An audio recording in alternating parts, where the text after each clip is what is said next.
Lindsay, did you get your book yet? I did. Here's the box right here. I'm so excited to see it. Yes, it's I real. see It's it real. in real life. Oh my gosh, it's I know. beautiful. It's so I know. exciting. I can't wait to share it with all of the authors. I know some of them have already ordered some or have already looked at the ebook version, but I think they're all really proud to be part of this too. So that makes me happy. Yeah, Yeah, they are really the stars of this book. I mean, we have authors from across the country that are working in public health practice, that are working in the academic world, and they're really, geographically representative. They're diverse in their backgrounds, their cultures and races that they come from. And I really feel like it just speaks to, the real world of environmental health. And it's just getting a lot of different voices that you don't always hear from in a textbook. And I think that's what appeals to students, at least in my classes.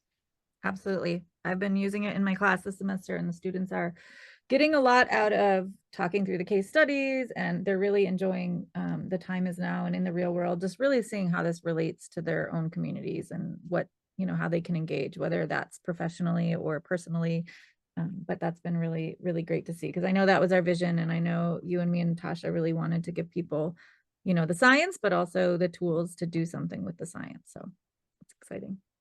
Yeah, and I think it's really special, that we got to work on this together, that we also represent different aspects of environmental health, and that, we had this vision for a textbook and it's realized here in this actual copy. That's what's so exciting about seeing it.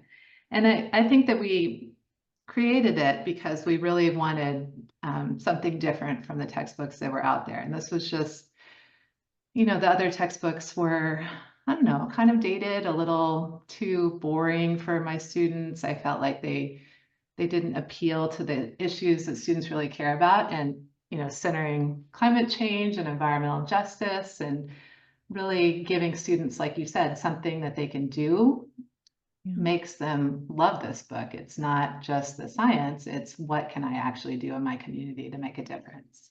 And it really works well for my graduate students as well as your undergraduate students. I think it appeals to both. Yeah. Yeah. And I think even groups working on the ground in orgs, I know some folks have been interested in checking it out and reading it too. So I hope that many people read it front to back and get to hear all those voices that we talked about. So thanks for being on this team together with me, Lindsay. Yeah, I really enjoyed the journey. It was a long journey, but I think it's manifested right here, and it's great. I feel like everybody should read this book. But that's how I feel about environmental health. Everybody really needs to learn about it because it's something that we're all in. And I think that, like you said, this book appeals to not just students that are in a program, undergrad or graduate program, but to people that just want to learn more about environmental health. Yeah, it's awesome. So thank you.